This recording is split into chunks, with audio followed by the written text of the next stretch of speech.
నమస్కారాలు. తెలంగాణలో జరుగుతున్నటువంటి సర్పంచ్ ఎన్నికల్లో మొదటి విడతలోను రెండో విడతలోను వెనుకబడ్డటువంటి బీఆర్ఎస్ పార్టీ రాజన్న సిరిసిల్ల జిల్లాలో కూడా మొదటి విడతలో రెండో విడతలో వెనుకబడ్డటువంటి బీఆర్ఎస్ పార్టీ మూడో విడత ఏ విధంగానైనా కనీసం నా నియోజకవర్గంలో పరువును కాపాడుకోవాలని చెప్పిన ఆలోచనతోటి పరోక్షంగా మొదటి విడత రెండో విడత ఎంపికైనటువంటి సర్పంచ్లకు ఆత్మీయ సమ్మేళనం పేరిట మూడో విడత గౌరవప్రదంగానైనా సర్పంచులు గెలుచుకోవాలని చెప్పని ప్రచారానికి పరోక్షంగా సమావేశం పెట్టుకున్నట్టే తప్ప ఎవరైనా ఈ జిల్లాలో నిజంగా వర్కింగ్ కమిటీ ప్రెసిడెంట్ హోదాలు ఉన్నాయనే ఆత్మీయ సమ్మేళనం ఎప్పుడు చేయాలి? మూడు విడతలు అయిపోయిన తర్వాత.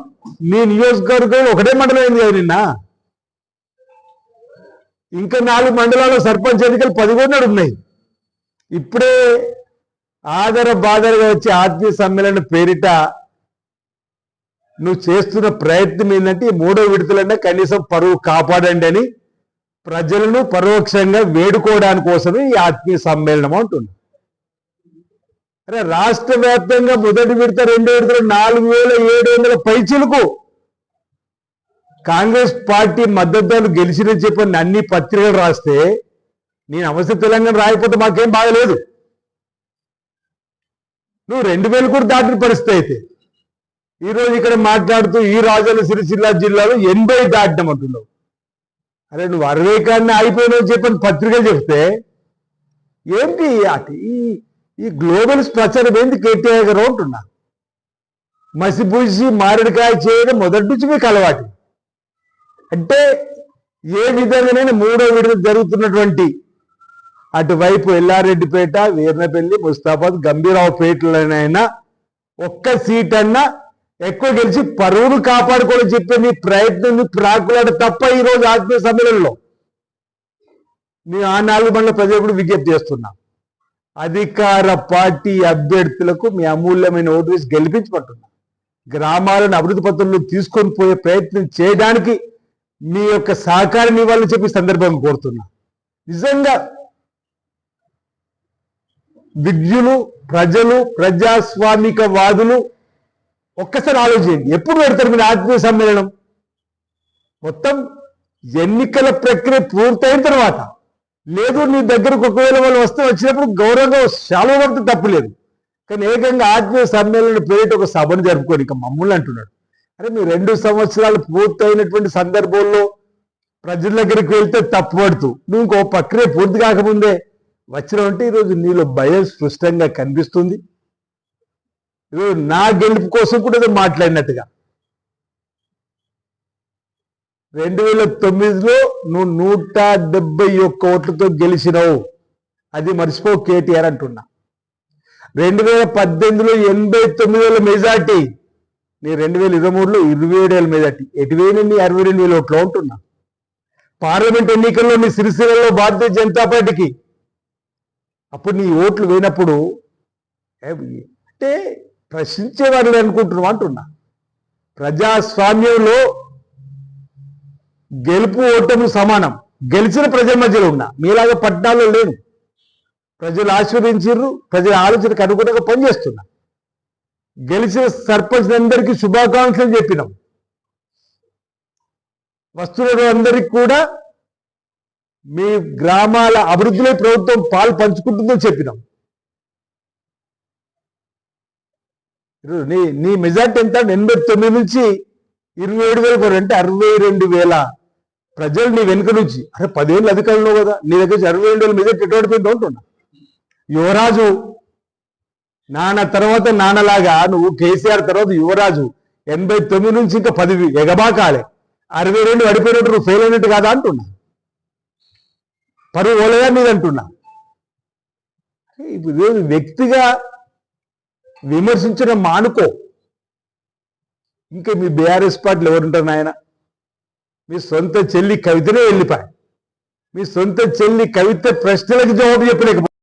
ఆ 10 సంవత్సరాల పరిపాలనలో భూ కబ్జాలు, శిఖం భూముల కబ్జాలని పలు జిల్లాలకు పోయినప్పుడు పలువురు ఎమ్మెల్యేలు ఆనాటి వారి పేర్లు కవిత చెబుతుంది. ఆఖరికి ఏకంగా నీ మీదనే 2 రోజుల క్రితం ఏదైతే భూ కబ్జాలు దారులు మా అన్న తోడైందని చెప్పండి. దానికి సమాధానం చెప్పింది కదా హరీష్ రావు గారు, కేటీఆర్ గారు. దానికి సమాధానం చెప్పలేక ఇప్పుడు మమ్మల్ని వ్యక్తిగతంగా విమర్శించేటువంటి 1,000 మా దిక్కు చూపిస్తే 4,000 మీ వైపు చూపిస్తాయి. లీగల్ సెల్ వేస్తా అంటున్నాడు. నువ్వు లీగల్ సెల్ వేసుకుంటావు, ఇల్లీగల్ సెల్ వేసుకుంటావు, వేసుకో. అరే ఇంకా సర్పంచ్ ప్రమాణ స్వీకారం చేయాలి, రిపోర్ట్ లీగల్ సెల్ ఎందుకు గుర్తొస్తుంది నీకు అంటున్నా. మీ బీఆర్ఎస్ పార్టీని కాపాడుకోవడం చేసే లీగల్ సెల్ ఎందుకు గుర్తుకొస్తుంది అంటున్నా. అంటే 10 ఏళ్ళు మీరు లీగల్ సెల్ అడ్డం పెట్టుకొని ఆనాడు మా సర్పంచులు ఇబ్బంది పెట్టింది గుర్తుకొస్తుంది కానీ అంటున్నా. పచ్చకామలో దేశం అంతా పచ్చగన్నట్టుగా. అరే సర్పంచులకి 3వ విడత ఎన్నికలు కానేపాయి, వాళ్ళు ప్రమాణ స్వీకారం చేయనేపారు. మీలాగా అధికారాన్ని అడ్డు పెట్టుకొని ఆనాడు మీ హయాంలో అనేక మంది కాంగ్రెస్ పార్టీ సర్పంచుల పైన వేటు వేసి మీకు అనుకూలమైన బాధ్యతలు ఇచ్చినట్టుగా ఈ ప్రభుత్వం చేస్తూ మేము అనుకుంటున్నాం. మేము అలా చేయం. నూతనంగా ఎంపిక కాబడిన సర్పంచులందరికీ కూడా మీ శుభాకాంక్షలు తెలియజేస్తున్నాం. ఇప్పటికే అసలు మీ పార్టీలో ఎవరుంటారో ఉంటుండే. ఎందుకు ఈ విధంగా దుష్ప్రచారం చేసే ప్రయత్నం చేస్తున్నారో ఒకసారి ప్రజలు దయచేసి ఆలోచించవలసి నేను కోరుతా ఉన్నా. నేను అనుకుంటా ఫ్రస్ట్రేషన్లో ఉన్నాడు. మొదటి విడత ఎన్నికల్లో నేను పలు పేపర్లు చూసిన. మొదటి విడత ఎన్నికల్లో పలు పేపర్లలో బీఆర్ఎస్ వెనుకంజ, కాంగ్రెస్ ముందంజ. రాజన్న సిరిసిల్ల జిల్లాలో కూడా కాంగ్రెస్దే పైచేన వచ్చింది. పాప ఆయనకు తట్టుకోలేకపోయింది. నిన్న 2వ విడత ఎన్నికల్లో కూడా మళ్ళీ కాంగ్రెస్ పై చేయని నిన్నటి దాన్ని ఇవ్వలేదు, అచ్చితలు కూడా వచ్చింది. ఆయన వీళ్ళ అంకెలతో చెప్తుండు 80 స్థానాలు దాటాడు. 80 స్థానాలు రాజన్న సిరిసిల్ల జిల్లాలో గ్రామాల పేర్లు, సర్పంచుల పేరుని బీఆర్ఎస్ పక్షాన్ని చూపించు. 60,000 అయినట్టుంది. అంటే ఇంకా మేకపోతూ గాంభీర్యం, ఇంకా తెలంగాణలో నా దగ్గరే పట్టు సడలే చెప్పే ప్రయత్నం, నా జిల్లా ఇంకా నా చేతుల్లో ఉందనే ప్రయత్నం. ఇప్పుడు యువరాజుగా ఉన్నప్పుడే నీ యొక్క మెజార్టీ 89 నుంచి 60కి వచ్చింది. నీ విధానాల వల్ల, మీ పార్టీ విధానాల వల్ల అవినీతి అక్రమాలు, ఆర్థికంగా విధ్వంసం చేసి అలాంటి మీరు ఈరోజు మాకు నీతులు చెప్పే విధంగా మాట్లాడడం సహేతుకం కాదు. ప్రజలు విజ్ఞులు. అధికారము కాంగ్రెస్ పార్టీ వైపు ఉంది కాబట్టి కాంగ్రెస్ పార్టీ అభ్యర్థి గెలిపించుకొని ప్రాంతాల అభివృద్ధి పద్ధతుల్లో తీసుకొని పోతామని కూడా స్వాగతించండి. మేము గ్రామాల్లో గెలిచిన ప్రతి ఒక్కరికి శుభాకాంక్షలు చెప్తున్నాం. ప్రైవేటు కార్యక్రమాలకు వెళ్ళినప్పుడు మీ పార్టీ ద్వారా గెలిచినప్పుడు శుభాకాంక్షలు చెప్పిన. ఈ విధంగా మనం స్పిరిట్తో ముందుకు పోవాలి తప్ప ప్రతి సమావేశాన్ని అడ్డపెట్టుకొని రాజకీయాలు మాట్లాడడం. ఈ రాష్ట్రంలో కథమైంది బీఆర్ఎస్ పార్టీ. లోక్సభ ఎన్నికల్లో పరిస్థితి ఏందో, కంటోన్మెంట్ ఎన్నికల్లో ఏంటి పరిస్థితి, జూబిలీస్ ఎన్నికల్లో పరిస్థితి ఏంది, 51% ప్రజలు పోలేని ఓట్లలో కాంగ్రెస్ దీవించారు. ఇప్పుడు కూడా అదే జరుగుతుంది కదా. ఈరోజు 4,757. ఇది అంటే ఇంక ఇండిపెండెంట్, బహుశా అన్ని ఇండిపెండెంట్ ఆయన ఖాతాలో వేసుకుంటాడు. ఇండిపెండెంట్ పోతే అధికార పార్టీ వైపు పోవడానికి ప్రయత్నం చేస్తారు. 2 రోజులకు, 3 రోజులకు, 10 రోజులకు. నేను కూడా ఈ జిల్లాలో బీజేపీలో కూడా కలుపుకున్నట్టు, లేకపోతే ఇండిపెండెంట్ కలుపుకుంటాడు. ఇండిపెండెంట్ నీతో ఎందుకు వస్తారు? అంటే ఈరోజు 2,000 పైచీలకు మీరు పరిమితమైన 4,700 మేము ఉన్నాం. ఇంకా 3వ విడత కూడా ఉంది. ఇంత స్పష్టంగా మనకు కనిపిస్తూ ఉంటే మీ నమస్తే తెలంగాణ రాయపోతే మేము బాధ్యులం కాదు. మిగతా పత్రికలు తీసి తిరిగే చూడమని చెప్తున్నా. వాళ్ళు పొద్దున్న లేస్తే అదే కదా. హత్యా రాజకీయాల గురించి మాట్లాడుతున్నావు KTR. Vemulawada market committee chairman పైన మీ అభ్యర్థి ఓడిపోయింది అని చెప్పనేటువంటి కుయ్యెత్తుతోని, కుట్రతోని చంపడానికి ప్రయత్నం చేసింది మీ బీఆర్ఎస్ పార్టీ వాళ్ళు కాదా? దానికే సమాధానం చెప్తూ ఉంటున్నా. నువ్వు హత్యా రాజకీయాల గురించి మాట్లాడతావు అంటున్నా.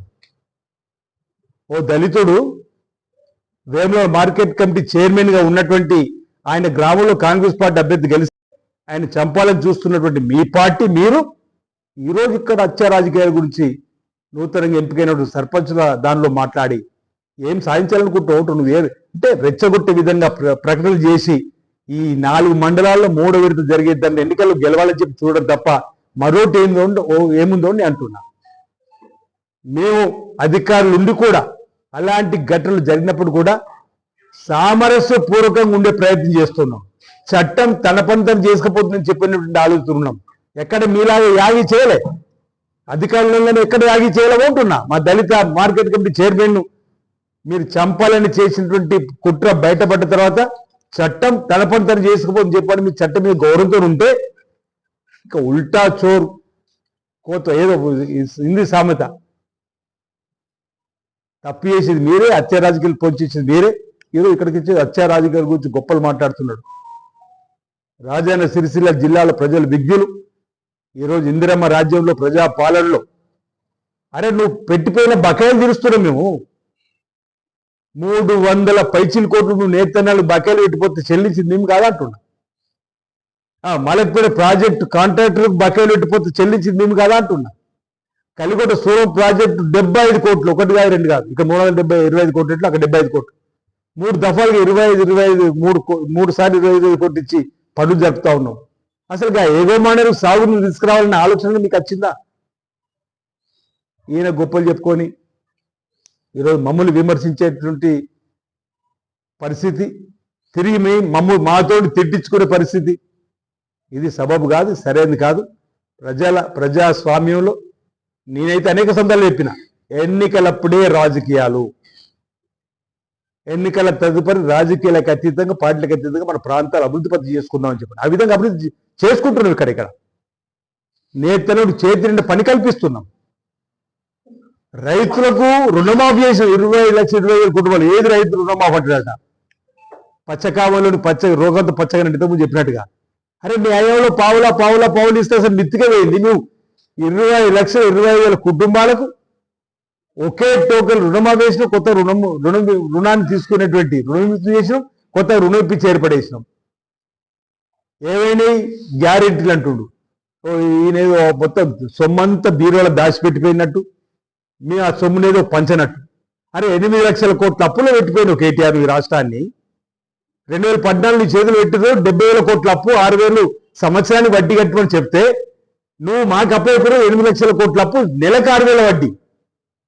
అయినా ఈరోజు హామీలన్నీ ఒకటి అమలు చేసుకుంటూ పోతున్నాం. ఇంకొకటి 2 హామీలు ఉన్నాయి, వాటి కూడా అమలు చేస్తాం చెప్పి ప్రజలు విడమని చెప్తున్నాం. ప్రజలు మమ్మల్ని స్వాగతిస్తున్నారు. ఆడపిల్లలు ఆర్టీసీ బస్సులు ఉచిత ప్రయాణం కనిపిస్తలేదా? 200 యూనిట్లు ఉచిత కరెంటు మీకు కనిపిస్తలేదా? మీ ఐఎంలో 3 నెలలు వరుస కరెంటు బిల్లు కట్టకపోతే కరెంటు కట్టించారు మీరు. ఇప్పుడు 2 ఏళ్ళు అయినా పేదలు 200 యూనిట్లు కలుసుకునే వారు కరెంటు కట్ అవుతుందంటే ఏ ప్రభుత్వం బంద్ చేస్తున్నట్టు లేదా? అరే నీ 10 నెలలు 10 రేషన్ కార్డు ఇవ్వాలి మీరు. ఈరోజు రేషన్ కార్డు ఇచ్చినాం, సన్నబియ్యం ఇస్తున్నాం. ఇందిరమ్మ ఇల్లు లేని ఊరు చూపిస్తే ఓటాడుకుంటూ ఉండని సవాల్ విస్తున్నాం. వెనక్కిపోయింది మీరు. అదే డబుల్ బెడ్రూమ్ లేని ఊరు మేము చూపిస్తే ఓటాడుకుంటుంటారని చెప్పండి, సవాల్ విస్తున్నాం. వెనక్కిపోయింది మీరు. ఇందిరమ్మ ఇల్లు లేని ఊరు ఇచ్చాను, మేము ఓటాడుకుంటుంటాం భవిష్యత్తులో కూడా. అదే డబుల్ బెడ్రూమ్ మీరు ఇచ్చిన హామీ లేదు చూపిస్తాం, మీరు ఓటాడుకుంటుంటారా అని ఇప్పుడు కూడా సవాల్ ఇస్తున్నాం.